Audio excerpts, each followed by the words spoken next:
Once we reach cruising altitude, an attendant will come by and remove all of the drugs and alcohol from your table. And you may then loosen your neural seat belts or tighten them 3 times as hard. It's up to you.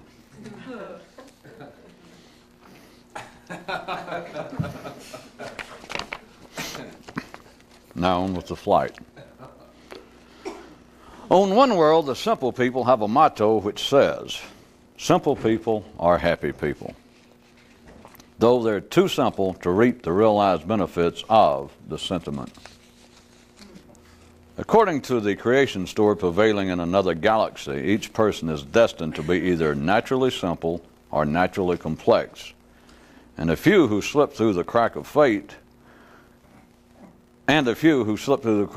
who go from initially being as simple as everyone else on to becoming as complex as is possible, and ultimately move on to some other new state of simplicity.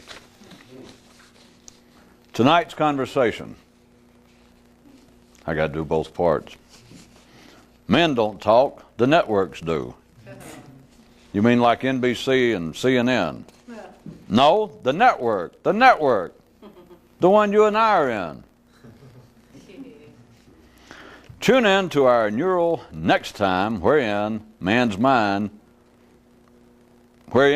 man's mind, there always is one. What? Tune in.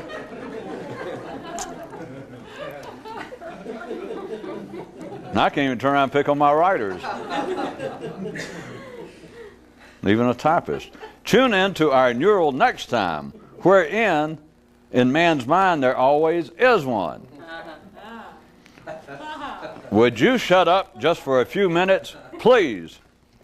Who you telling to shut up? Well, who else is there here besides us? That was just my point. Yeah. Oh. Now for today's religious news. One of the country's fastest growing youth sects is led by a man whose principal doctoral distinction is his claim that there will be angels in heaven. Our fable for the day. A rabbit and a rhinoceros were talking, and the rabbit said to the horned one, "Do you know what it is that actually makes men more important than any other creature?" And the hip one replied, "That's an easy one. He thinks he's more important."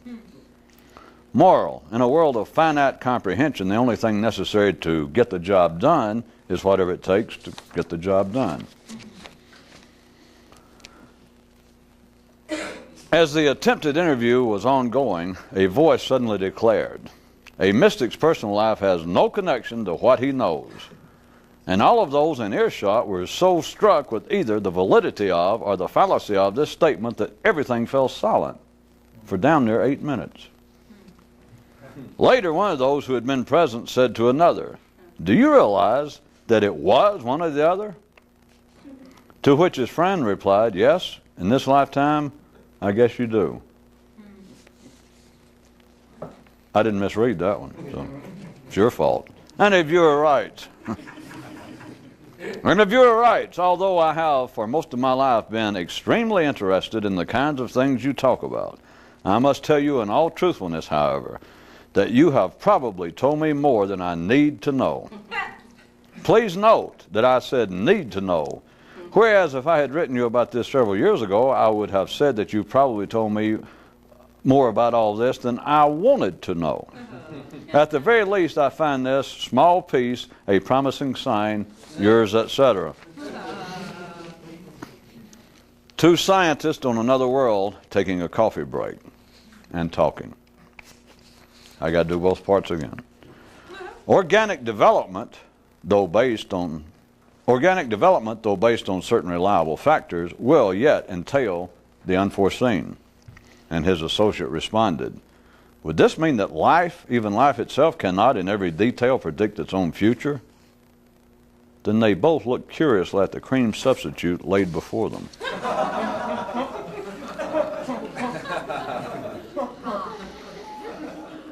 The physical man's view of the mental man's world as seen through the eyes of one weightlifter. Quoting now. The only reason they have signs in the gym forbidding you to pee in the sinks is because it's natural to want to do so. And this becomes even more revealing if, within his stated sentiments, you substitute such words as intelligence and stupidity for such terms as natural, signs, and forbidding. And now a culture update. The more popular arts remain so only because man keeps telling themselves that they should be. Being routinely conscious is the same as being civilized. That is, you can continue pursuing activities that don't work, and yet they somehow do. Now on to the hobbyist's corner. Observing ordinary minds attempting to actually think is not unlike watching a two-handed man with 3 rubber balls attempting to juggle for the first time. Except he never gets any better at it and actually learns quickly to ignore that fact. How mental urban life can appear from another view. When no rats are available, cats will eat rat poison.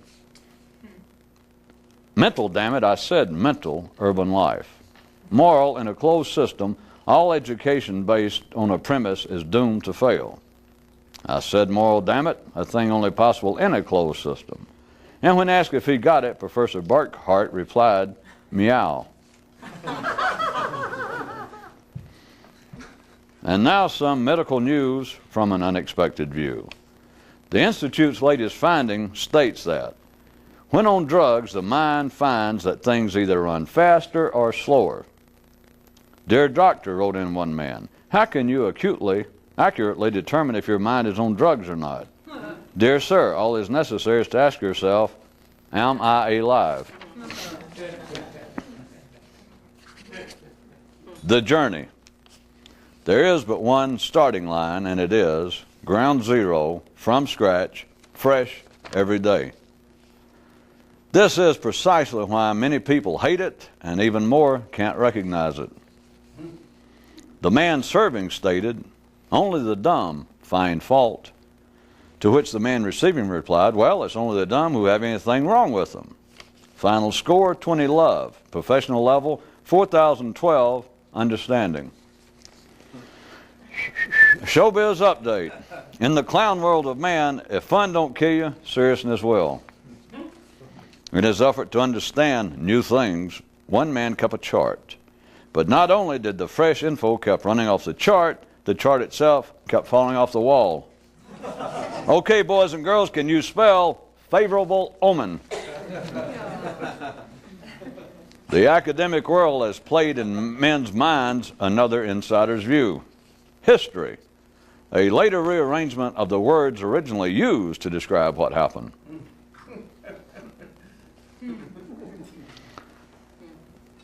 This reliable sequence allows men to continue their ancestor worship with a perception of contemporary results.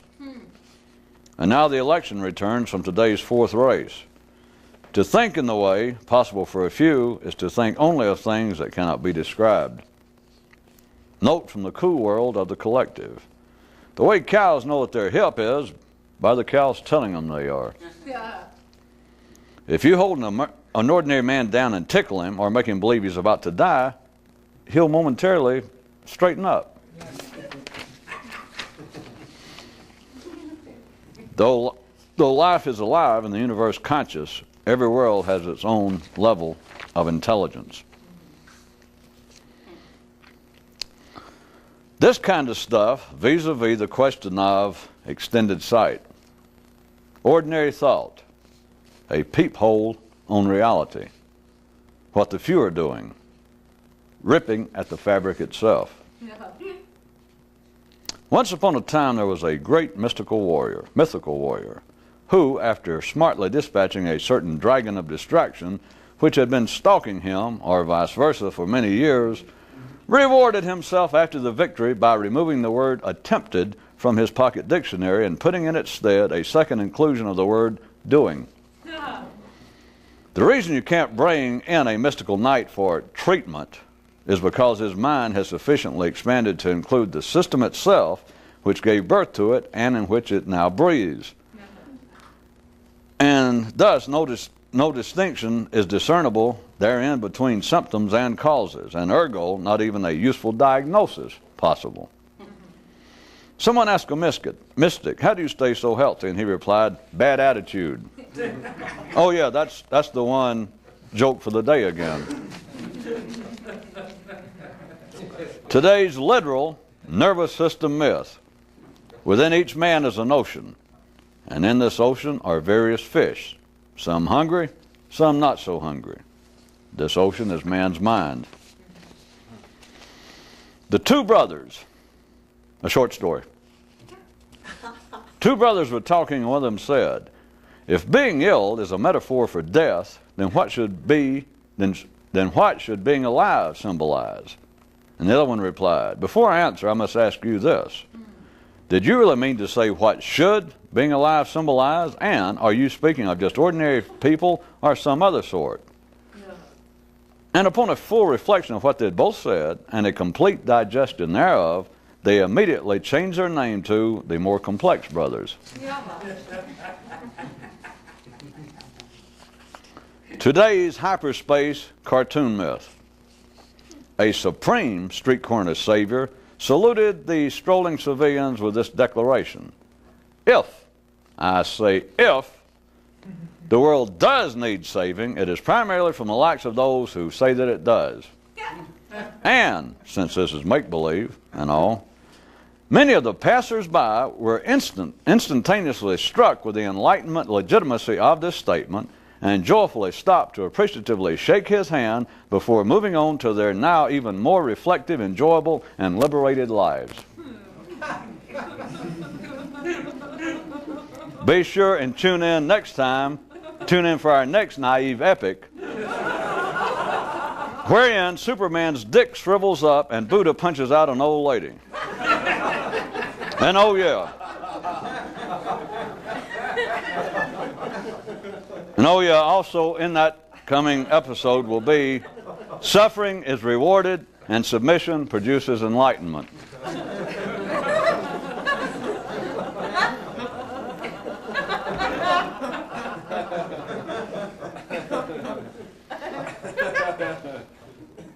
The world of man was made for comment, that of the few for silent sight.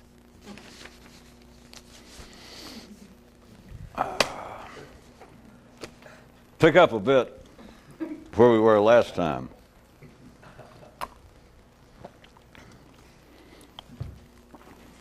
There was a fable, if you recall, that a weasel and a mink, I believe it was, were discussing what it was besides man's horrible, horrible aroma that distinguished him, and the other one said that it was the ability to believe in discrete, absolute, abrupt, this or that, changes.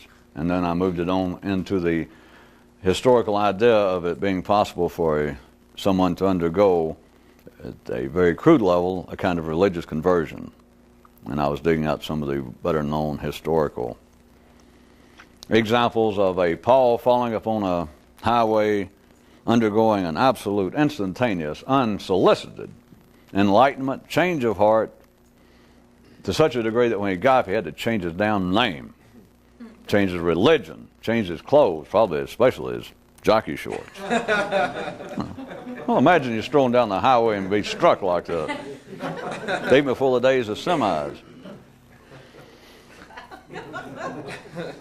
And then, to move it outside that crude level, to move it beyond, is the idea itself of a mystical enlightenment, that is, of someone who has actually been working for it. Still again using history, making no editorial comment thereon, nor revealing what I may know about it, simply taking it as it is. Of a Buddha type, of after working for it, sitting there and suddenly going, damn, and actually saw it, got it. Then I threw into the food processor, mixing it up. I was even then referred back to the idea of a Moses and the idea of going from a place of captivity, speaking spatially, into a land across the Red Sea of freedom, the Promised Land. But I was pointing out that as absolute as all of these conversions seem, as absolute as the human mind immediately accepts, those who are interested, the idea of enlightenment, even if it takes you 50 years, that there seems to be no doubt, and I don't mean that people who believe this are misled, the literature, the history, such as the Buddha story and many others, and your own nervous system participates. It simply sounds correct if you're interested in such things. It doesn't seem to be debatable. You never hear of any, if I may say so, fairly sane, fairly serious would-be mystic has ever read that and go, nah, I don't think that's the way it works. It's got to be something you kind of work your way up to. Now, if you believe that, so you belong back in religion, that I'm going to work my way up, or you need to join the Elks, or maybe go out for amateur rugby. The idea, it seems correct. And there is an electrochemical reason, there is a physical reason that I pointed out, is whether it makes sense, whether you understand it precisely or not, based upon the fact that we are living in what consciously appears to be a 3D world, and it's being fueled entirely or satisfactorily by polarized energy, by binary energy. So the idea of being this or that, up or down, right or wrong, it is simply a basis. It is simply one of the pillars of the human intellect / language. You can try it either way.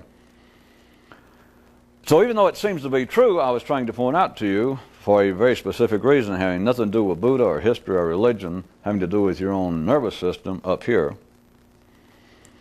that although it sounds correct, and although the literature of this kind of traditional work, such as the Buddha, the idea of an enlightenment, or the idea of a whoever, of suddenly going, aha,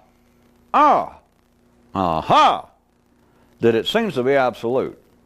It seems to be, in one sense, a discrete, a quantum, a measurable change that you have absolutely moved. I stretched it a bit, figuratively, and I guess figuratively with physical theatrics, that if you looked at a Moses, rather than his enlightenment being just simply going up and moving away from the idol worship that again was prevalent amongst his locale, and he goes up on a mountain and confronts a whole new system of thought, the face of God. But rather than it being just that absolute, back up a minute in the chronology of the story and look at that if this was his right foot, and there he is in captivity in Egypt, captive by old ideas, captive by everyone's thinking. It's not the Egyptians' fault, it's not a Pharaoh's fault, it's nobody's fault any more than the story of Abraham, the family made a living at idols. It was always the case. Idols simply represent, so happens in English, by the way, if you hadn't already had a chuckle yourself, fortuitously, it works out idol worship, which you find in the whole idea, and it was always a movement from idol worship inside the Judaic tradition, the history, into the story of Zoroaster, into Muhammad, is that they had all these different gods, which is one story, that they had all these gods and they brought it down to a monolithic idea, but also that they were idols. Just those things that, just idols, I-D-O-L-S. But also, I was going to find the homonym, fortuitously, serendipitously in English, of I-D-L-E. Because to someone attempting to awaken, whatever the people were doing, the information, the ideas are already idle. That is, they're dead. All right, they're idling. How about a car? It's not going anywhere. That everything that everybody believes is a car sitting out there at the curb idling. And you got there and sit in it for 40 or 50 years. You may find your parents sitting in it, the popes, the rabbis, the learned men of the day. But they are, in a sense, worshiping idols with two spellings, because the idols just sit there. You can say, well, the damn thing's running. Yeah. But then you're back with having to look out the windows and pretend, imagine that you're going somewhere. But back to mine. You look at, there's Moses across the Red Sea to the Promised Land. It's enlightenment. But as long as you're in a 3D world, which you're alive if you are, vice versa, and you're still being subjected to the energies supporting this kind of life, including you up here, is binary, represented by the two legs. You never can pick up the other one. Not totally. You shift the weight, and then it keeps wanting to shift back. So the idea of it being an absolute break with the past, it is yes, and of course it is no. But you knew that. Anybody who was expecting absolute yes or no, you believe in enlightenment. I mean the cheap fairy tale kind. So you have a situation that you're living in two different worlds. And it's not to discredit, it is not to try and disappoint anyone about what the nature of it is, but I'm building up somewhere where we left off in part last time. The idea, the Enlightenment is actually moving, if you recall I drew, it is a movement, not physically from an Egypt to a promised land. It is not a movement from a valley up to a mountaintop. It is not a flight from Mecca full of idols off on the holy night of flight, or it's not Buddha suddenly standing up and renouncing, as the night of renunciation would imply, denouncing everything that he knew, all the beliefs. It's not that, because you then understand what Egypt is about. You understand what the old part of the nervous system was about. But as far as it disappearing, as far as it going away, as far as it shutting up, that is, at best, problematic. Now, why beat around the bush? Yeah. You can't stand on one foot. You can shift most of the weight there. But the feeling is, once you undergo the experience the first time, and I was pointing out, without any doubt, you slip back, your weight shifts back over, and you feel yourself coming out of it. And I'm just telling you, it's not to give you the blues, it's to tell you, and some of you already had the experience. You ignite the brain. It is a physical, internal operation inside of one person. In a sense, it is a pre-echo. It is a foretelling of whatever man's up to. It can sound, the ordinary mystical literature makes it sound strange, weird, and spooky enough, so I don't have to do that. It is strange, weird, and spooky, except it happens in your mind, and if it happens, it's no longer strange, weird, and spooky. It is, It is, well, finally. It is, But you find yourself after a few hours, a few days, sort of sliding out of it.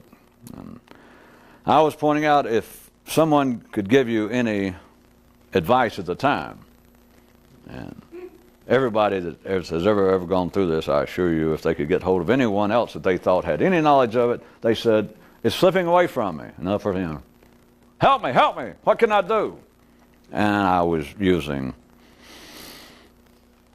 as per, let us say, one's prime example would be if someone offered any suggestion, all would be, whatever you do, just struggle against or try and stave off as much as possible critical thought, hostility of all sorts, which at the time I would also suggest you would make absolute perfect sense to the person who had the new ignition of their unused part of the brain, the enlightenment. As soon as they heard it, they go, yeah. And I'm not going to try to defend it or explain it. They would understand it. Assuming it was in English, that they were an English-speaking, thinking person. If you said, all right, the only thing you can do at all, if you want to make some effort, is try your best, whatever you do, bite your tongue off, slap yourself around, but don't get hostile. And as soon as they would hear it, I suggest to you most strongly, speaking figuratively, they'd go, yeah, because you can just simply feel it. I was trying to get you to consider at the time the close tie-in of all that I've said and all that you've heard throughout history. Not that that proves what I said, contraire. Now that I said it proves the rest of history. So, there. If anybody followed that, you may now move, at least 4 or 5 spaces up the board. The whole idea in all religions and just under apparently more civilized cultural contexts as you've had, a long string of those who apparently had some intelligence telling other people, hey, the worst thing in the world is being hostile, being critical of your fellow man. And it gets reflected then in different form the hearts, at least behaviorally, the hearts of all the major religions, that the secret is be kind to your fellow man. Treat your fellow man as you would treat him. Love those who hate you. It's all the same thing. What it's saying is, don't be hostile. Or if you really understood it, don't be cute. But it's don't be hostile. Too many people don't understand that.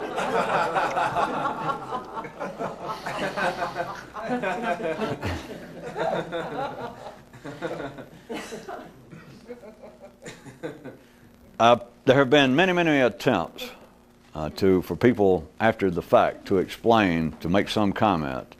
We're assuming that they actually underwent the experience of igniting the brain, of being enlightened, of having the experience. And remind you again, from last time I pointed out, there is no such person as Buddha, or Jesus, or Muhammad, or Moses, or Abraham, Zoroaster, Confucius. There was none. Now, I know there is now, and they serve a purpose. And it is actually based on somebody, but anything that you know, anything that is said about them is not true. They did not do that. They did not live it in public. They didn't say anything. Because you do not say anything, there is nothing to comment about. Which is why then it runs into the quite easy 5 and 10 cent store version of Zen. So someone says, well, I hear you're a Zen monk. Just another example, there is no such thing as Zen. I guess Zen people would love that. There is no such thing as Zen. And the reason that there is no such thing as Zen represents the form of enlightenment. And what is enlightenment? And the Zen person says, well, whatever you can describe is not it. And if you're wired up the right way, or have the few certain lingering aspects of drugs left over from the 60s, or if perhaps you live in San Francisco part of the year, you think, yeah, hey dude, that be heavy. That is, hey. And it does, it sounds right. Of course, the spooky thing is, it is right. Except those who understand would not even stoop that low. You understand? That's why the story is, there's something here. It's not me making jokes, and it's not me trying to rewrite history for you, the reason I'm about to do it again. Believe me, Moses, the real one, not the one you heard about, the real one, when he was in captivity, all these stories about him going to the Pharaoh and like, let my people go. Which let my people go is let my neurons go. You know, let me go, damn it. And you know the rest of the story. They kept putting him through all these changes and this and that. Nuh-uh. A real Moses, he doesn't tell anybody, let me go. That's wimp time. That's Superman's dick shriveling up. That's ordinary people believing, well, submission will ultimately result in enlightenment, or suffering will be rewarded. Now, there's nothing wrong with that, and when I say yes, I'm wrong. If you're ordinary, don't listen to this. Of course, that's funny. Why would I just thought about an ordinary sane person listening to this. But at any rate, if for some reason you slipped into a partial coma and you're listening to this, snap out of it and change the channel. Anyone who understands anything, and I'll go back to a Moses. Moses doesn't turn around to somebody, even if it were true physically, behaviorally. Physically, if he had been in captivity. Moses doesn't turn around to somebody and say, oh, you got me captive. Well, something is true. Something one day Moses wakes up and he's chained to a wall. And here's the Philistines, or the Egyptians, all the same thing. Middle-class people, guys in suits and ties, bankers, accountants, attorneys. And he looks up and he realizes they did it to him, so to speak. Listen, he has ceased to be Moses if he turned around and went, God, you people got me chained up. You don't understand? That's Superman. He might as well look down and go, good God Almighty. You're no longer Superman. You're no longer Moses. And it's far beyond, I could say, well, it takes some sort of very shriveled up mind to state the obvious. But to whine about the obvious? To state the obvious. You have ceased to be Moses. You'd go back to whatever your original name was. You would cease to be Paul. You'd go back to being Saul. You cannot whine about the obvious. There's nothing to say. So I assure you, Moses, the real Moses, didn't say, let me go. See, because once you have been let go, once you have, if you instead of enlightenment, look at it as a form of liberation, which it is. It's been called that in various forms in the East, especially in religions, and sometimes Christianity has tried to come up with some version. But in reality, it's a kind of liberation because you have been freed from the confines of the nervous system where it is now, where it is collectively. But back to the head, and that's the brain, for those of you that need me to explain it. Up here is the freedom, up here is the enlightenment, and you can say it is a liberating experience. But there's nothing to say because you're not being held captive by anybody. And it's quite understandable to explain it that way. It makes good literature, it makes good dreams to say, well, I'm being held captive. At the real simple level, of course, you can delete, of course, if you'd like to. At the real simple level, it's always been man's feeling, those who are interested in such things, that the captivity is literally physical, which is why you have such passion and such interest, whether people do it or not. They love to read about the physical rebellions against governments, against economic theories. To actually be out in the street, the young Turks, throwing firebombs and hollering, "You can't treat us this way." And all it is rebellion in a sense for the sake of rebellion. Not that there's anything wrong with that. But that is not the sense of liberation of the enlightenment, of the experience of awakening to a new level. But it is, as always, it's reflective of that thing of liberation of the aha. But it's not liberation of then looking around going, ha ha, and then at the same moment go, now I'm free of those stupid sons of bitches, the Philistines, the Egyptians, the idol worshippers, the bankers. That's not the enlightenment. We're about to get up to speed. I thought you said cruising altitude. Yeah. I did, but I didn't know whether everybody got that. I was afraid if I pushed that and said, I opened up and I said, when we get there, what I was going to say is when I get us to cruising altitude. And I thought, why put myself on the spot? I mean, it's hard enough to have to flap your wings for hundreds of thousands of people. And then wonder whether you're ever going to get them up from night to night. And then sometimes, some of you, I can see it in your face, you go, I need oxygen. I need...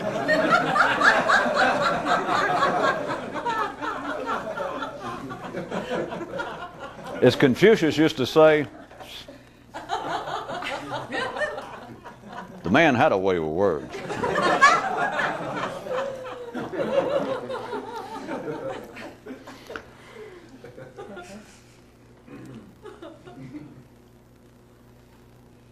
Many attempts to explain, to make some comment on the experience of awakening.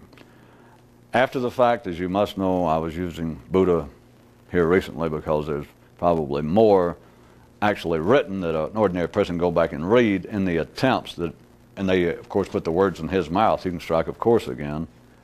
They put the words in his mouth of him saying, here's what it is. Some people after him.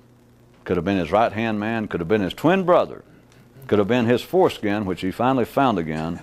It was not Buddha who said, when the monk said, well, what is it? When they realized, he went, ah! And the 5 monks went, and he went, yeah. I'll assume, just for the sake to make this one point, that he at least went, when the 5 monks went, because they'd all been around all this time, they knew they're all actually the same thing. And then one day he went, and started eating hamburgers and put on clothes and got a bath and quit all the shit they'd been doing. But anyway, at that moment, let's assume, I'll go ahead and I'll go along with the story more or less, that there he sat under the tree and suddenly went, and the 5 monks were around and they went, and he went, I'll give him this much for the story. He goes, in other words, they're saying, you made it, Even I can't bring myself to say that he said, yeah, but let's assume he went, But then the rest of it, after that, they said, well, tell us. We've all been in this together. Tell us what it is. And then you've got thousands and thousands now of pages of Buddha describing what it was. That was not Buddha. But the attempt has been there. The attempt has been there, and it makes good reading. And it's not just strictly imagination. But then again, you can ask yourself, what's the difference in imagination and strictly imagination? And if you can answer that, I will be sure personally that the attendant does come around, the flight attendant, and remove those drugs and alcohol from your table. I'm going to I hit it a little bit. I'm going to head and stick my foot into the very thing I'm pointing out, because of some of you, it might help. I'll tell you what another description, and since it's the latest, it is in fact the best, which is irrelevant, description of that, of the state. It is a state of having no comment. The state, not the tongue. We're not talking about talk. I've already been through that. It is the state of enlightenment. That experience is to be in a state wherein there's no longer any comment. You're freed from comment. That is the more inclusive. That is it. That is tied directly to what I suggested, that people would understand who were having the experience and felt it slipping away, and I suggested that someone could tell them, if they were going to make any suggestion, that, well, all right, try not to be hostile. The direct connection I was hoping you would see tonight, if you will pursue this, you can sort of picture it. It is a state you're still conscious. Moses did not pass out. Buddha did not pass out. You are in a state freed from comment. One more time, not this, here. This is nothing. You can got your tongue, which there are plenty of old stories about that, in case you still won't realize how sinful-minded and how far removed ordinary people are from this sort of thing. There are many, many stories. People that stick out their eye, whether you want to take it literally or not, that said that they were so engrossed, they were so enamored of trying to see God, that they would keep getting distracted by looking at sinful things, carnal things, sex, food, wealth, that they would finally stick out their eye. There are people who decided that speaking ill of other people or lying, gossiping, was holding them back from the enlightenment, and would actually take a knife and cut their tongue off. Which, you got saints. You can buy little things upon the dashboard of your car. People of saints that cut off their tongue, put out their eye. And I'm not just being silly, at a more simplistic level. That is fascinating. I mean, it strikes people, my God. It almost sounds like the simple mind. They would try to equate that with the same kind of stories of Jesus being crucified and refusing to defend himself. Or the other version, Socrates refused to defend himself, but took 2 hours to do it.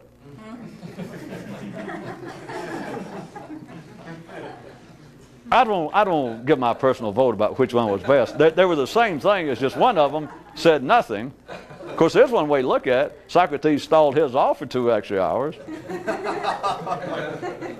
Humorful.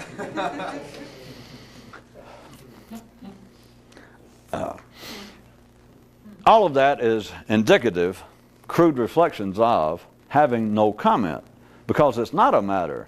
See, that's where religion and just ordinary ideas of being more intelligent, being a better person, always rest no further than on behavior. It's saying don't gossip. That's what all commandments are. All 10 commandments or whatever religion is what morality is. It's what civilization is based on.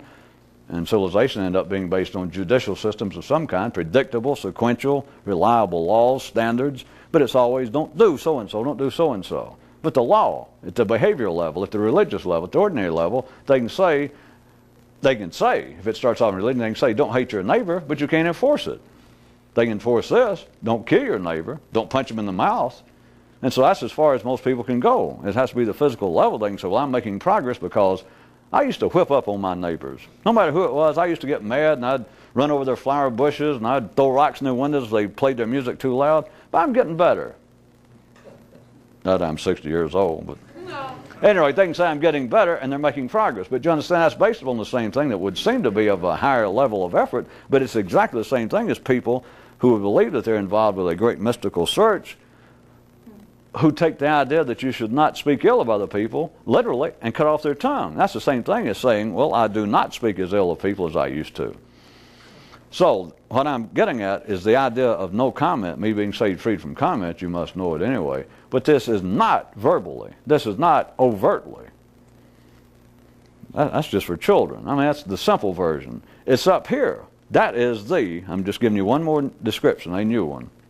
After all these thousands of years, it is, you're still conscious, to say the very least. You are still you. You are not passed out. You're not in a daze. your brain is activated above the level of consciousness, the ordinary level one that life provides right here, right now, whenever right here and right now is, in case some of you are listening to this 300 years ago. I was going to say our 300 years hence, but I'm not going to give you that kind of credit. Plus those of you dumb enough to hear that probably take it seriously. The description is, you are in a new state. Not mystical, not religious, it is not God-given, it is not anything you ever heard about. You are simply, your brain is now operating. You got juice running to the brain. You always got some juice. You either got electrical or chemical or other things I won't go. But now you got it activated in the same way that's normally. In other words, Moses was over here, and he was Moses. He was a human. He thought. He did everything that Moses do, everything that humans do. He got over to a new place. But he's still Moses, just because he got to the promised land. Now I know the stories say, well, now he's no longer Moses, no longer captive. He's still Moses, though. So now here you are conscious, and you're still you, but here it is. I'll put it in 3 words, or 4 words. You're freed from comment. Consciousness. Now, let me withdraw the you, the whole description. It's not that you, because I don't want you to fall back into thinking, well, you suddenly fall silent. Yeah, sure. You should have fallen silent a long time ago. In other words, what anybody really making any effort, anything you say nowadays should, just by and large, be just absolute, unadulterated, friendly bullshit. If you're talking seriously, you should either be doing important business. Some of you got to still do a little business. Either that, or it should be anything sociable, anything that's not absolute business, like give me right change or give me my money back. Other than something like that, you know, where's your rent payment? Other than something like that, the rest of it should be just pure, friendly, good-natured bullshit. Meaningless, having nothing to do with what ordinary people would call reality. That is your reality. So you should have already, in that sense, long before you got to the promised land, long before you were actually sitting under the bow tree for that long, you should have already fallen silent. That is, you no longer say what the ordinary level of consciousness. You no longer say what Paul used to want to say. You should already be somewhere close to falling into a whole new state. At least you should be quiet. You are in the state of enlightenment. The experience is you are freed from comment. Consciousness has no comment, but you are conscious. The words surely make sense. When you're around so long, I guess some of you expect you can almost put some of this together. But if you think for a second, you may, after being around all this, that, oh yeah, I got it. But now think back, go back to Egypt for a second. Shift your weight back over there. You think that the sentence grammatically makes sense. But to the ordinary human experience, back off Mount Sinai, back away from the promised land, back in Egypt, shift your weight back over to where you are, drop back, and it's still going on, your old level of consciousness, and the whole term is meaningless. To be conscious, to be in a state of consciousness, freed from comment. Because all we know, ordinarily, all humans know of consciousness is your mind talking. How do you know when you're unconscious? Of course, when you're unconscious, you don't know at the ordinary level. But how do you know if someone else is unconscious? Well, mainly, they don't talk, which is simply thinking. But you do follow to even know that you're conscious ordinarily. If somebody walked up to you and said, are you conscious? And if for some reason you decide it was a serious inquiry or a test of some kind, and you went, well, yeah, as much as anybody else. And they went, well, we're interested. We're trying to do a survey. How do you know you're conscious? We're not looking for a technical description or anything. And they got a pad. We're doing we want everybody, your feel for it. How do you know you're conscious? Now, if you're a fairly sane, civilized, sophisticated person, you might come up with 2 or 3 things to start with, like, well, I know I'm still mobile, I'm a sentient creature. You go, no, but, I mean, how do you personally? They would very shortly, with not much prompting, the way that you ordinarily know that you're conscious is right up here. It's not your heart beating, because you can be unconscious for 40 or 50 years and your heart beat, and you can breathe. To be conscious at the ordinary level is this thing, thinking. And what is thinking? Making comment. You can't think unless you're thinking something. So, my description, which I assure you is extremely valid and worthless to you out there, is you're in a state of consciousness freed from comment. And as much as some of you just let it go now, think about it for a second. Back in Egypt, back when Muhammad was still in Mecca, back when Buddha was still wandering around naked and going without food, eating sprout burgers whenever he did eat, it was all comment, comment, comment, comment, comment. Even if the comment was, boy, I sure would like to shut my mind up. Boy, I sure would like to quit commenting. Would be Golden Gate Zenners happy again. That you keep commenting, boy, I'd sure like to quit commenting. Put that down a fortune cookie. We'll use it. Freed from comment. But now look what that entails. Or I'll push it for you further, so I'll tell you. Being freed from comment, you realize that ordinarily all comment is prejudicial, partial, opinionated, hostile. Because it's based upon the survival of comments. It is based upon the survival instinct of the mind. The same is no different. It simply springs from, it grows from the survival instinct, to use crude, ordinary terminology, of you physically. Because again, I'm only speaking about sane, ordinary, middle class, middle of the road people. If you fit that definition from the line down, which is your physical level, you are, by all means, you're engaged in one thing, trying to survive. If you're sane, you don't even think about it. I mean, it's not you don't go around, as I've said, you don't go around, if you decide to run, you don't run and then stop every few feet and take, Health is not a hobby. You simply are trying to survive, and you do it in a way that's efficient. But springing from that is also the mind striving to survive, to sustain, but it's to survive. And to do so, it talks. And to do so requires a kind of defensive stance, which is what the body is always up to. You don't have to go around doing this, but you're in a physical stance, defensive stance constantly. The body is warding off viruses, bacteria, all forms of illness, trying to, in a sense, when I say defensive, take it in the widest possible. Remember, this is not aggressive yet, but at least defensive, that you're trying to protect yourself from it being too cold. And man has a unique ability that you don't have to just run physically to find a warmer spot. Man has now developed to the point that we can go turn on the thermostat and get heat. But it is a kind of defensive stance physically to keep yourself alive. This does the same thing, and it does it in a way that is equally defensive. And once you understand what I mean by defensive, it's not all that strange. You then see that it is not misnamed to say that that kind of attitude here not only is defensive, but it is also always prejudicial, opinionated, partisan. And it's got to be. The body's partisan. It's not just a simple attack. To say the body's partisan, yeah. It wants to stay alive. That's partisan. It's opinionated. What's your opinion? Would you like to die or stay alive? And if all of your organs and your body and your skin could talk, it'd go, stay alive. Again, if you're sane. If not, who cares? Even you don't care. But the body hollers, stay alive. All right? This wants to stay alive, but it is a kind of defensive posture. And once you understand that, a defensive posture is the other side of the coin of aggression. There's no choice. And so the mind, then when it gets here, that is what all comment is. And once you have the experience of being freed, being in a state of consciousness freed from comment, then you understand up until then, while you were in Egypt, while you were Muhammad in Mecca, while you were Jesus in the temple, while you were whoever, putting up with the old idols, putting up with old ordinary thought, and it doesn't matter who it was or where it was, it is based upon comment. That's all it is. And then you realize, once you're freed from it, that all comment, I know I'm verging on even self-admitted blasphemy, because I shouldn't describe it, but nobody can arrest me.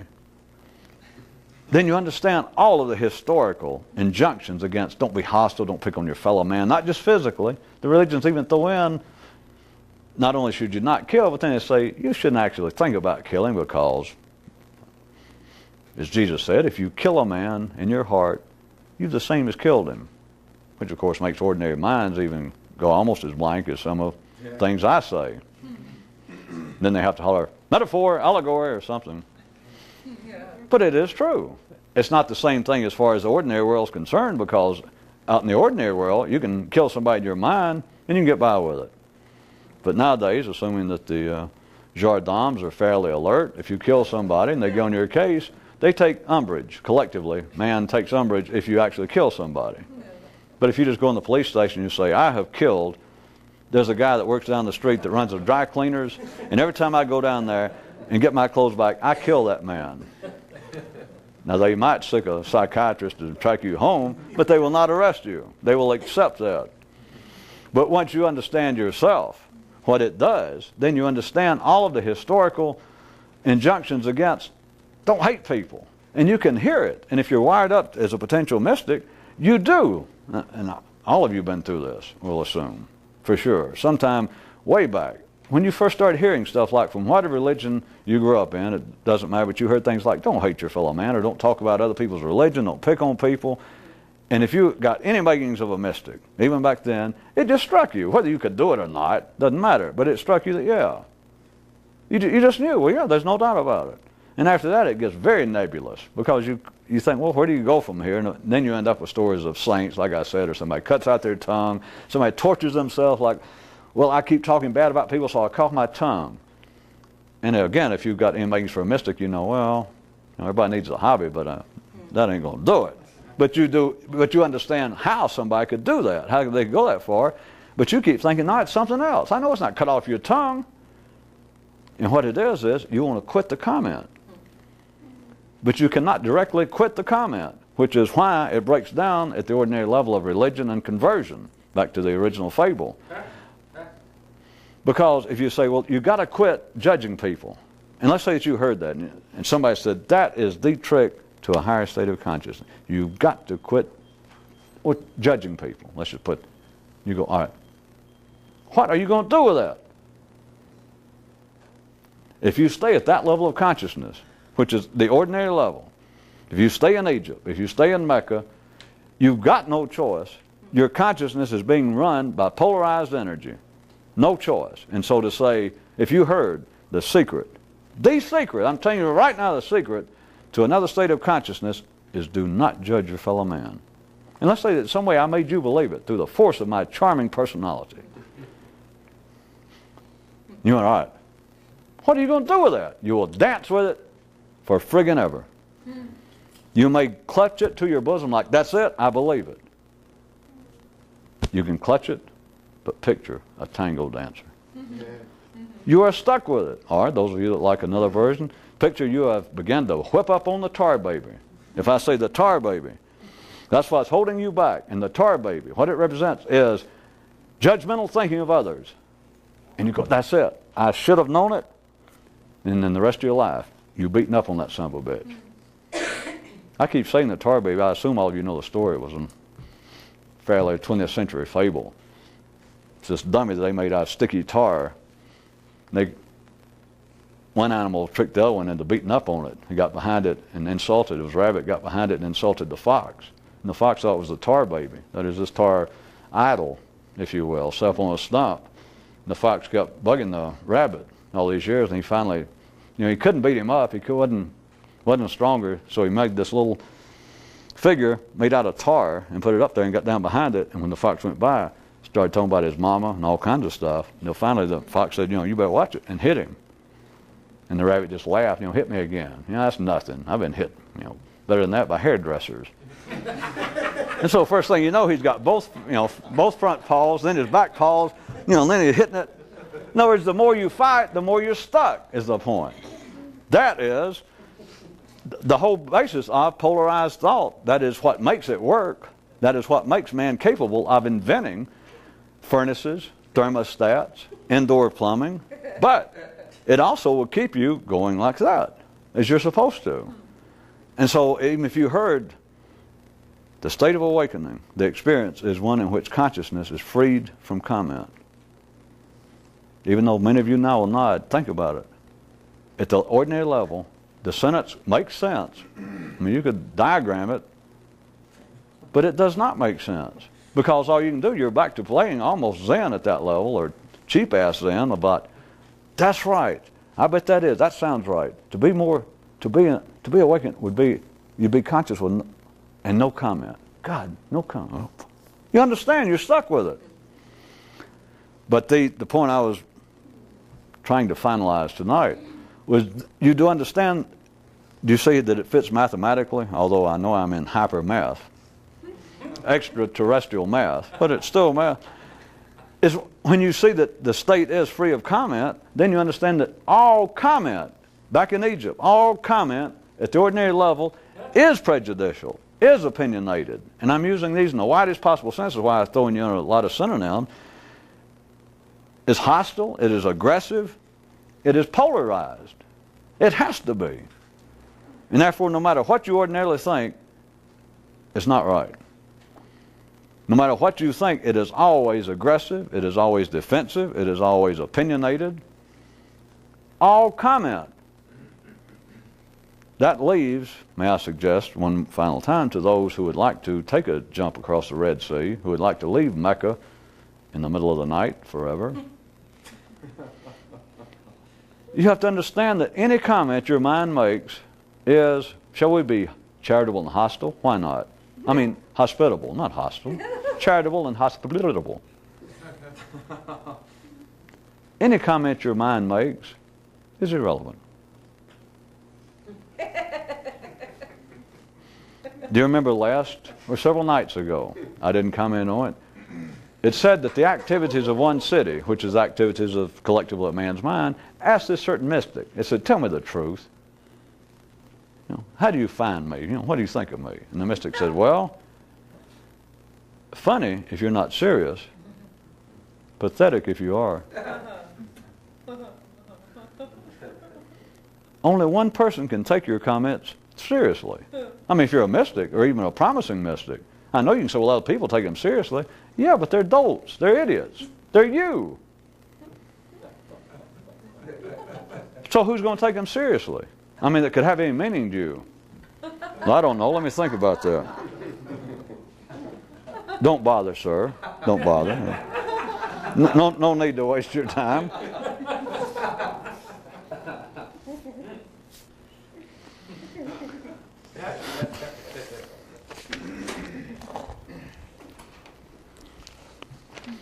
Well, shit.